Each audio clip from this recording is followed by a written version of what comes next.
ধন্যবাদ দিছো আমাৰ ইউপিপিএল দলেৰ শীৰ্ষ নেতৃত্ব প্ৰমোদ বড় স্যাৰ, ইউজি ব্ৰহ্ম স্যাৰ, ৰেনগ্ৰা নাৰ্জাৰী, গোবিন্দ বসুমতাৰী স্যাৰ সকলকে মই আন্তৰিক ধন্যবাদ দিছো।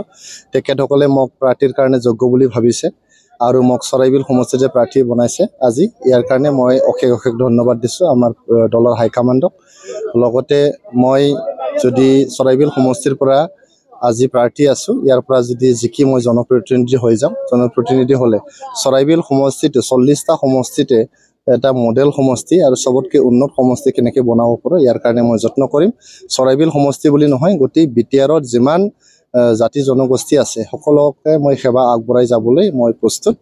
আৰু যেহেতু মই যোৱা 20-25টা বছৰ ধৰি সমাজ সেৱাই কৰি আছো, সমাজৰ লগতে আছো, গৰীব দুখীয়া জনতাৰ মাজতে আছো।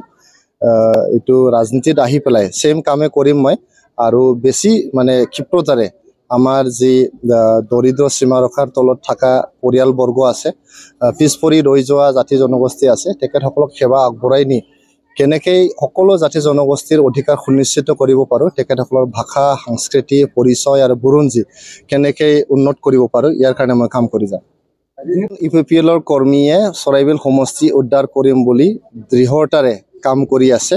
আৰু এইবাৰ চৰাইবিল সমষ্টি যে আমি উদ্ধাৰ কৰিম এইটো খাটাং হৈ গৈছে। চৰাইবিল সমষ্টি বুলি নহয়, 40টা সমষ্টিত আমি এককভাৱে চৰকাৰ গঠন কৰিব পৰা পাৰিখত আমি জিকাই আনিব পাৰিম। আমি fully confident, we are very confident that we are forming this government 2025 to 2030.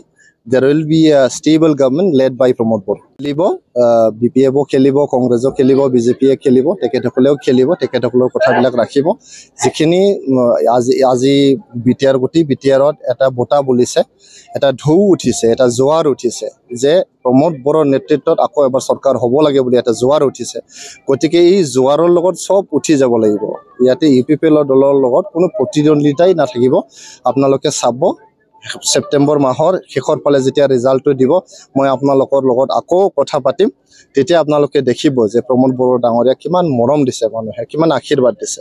তেখেতে যোৱা 5টা বছৰ ইমান কষ্ট কৰি 24/7 কাম কৰি পেলাই ইয়াতে শান্তি স্থাপন কৰিছে।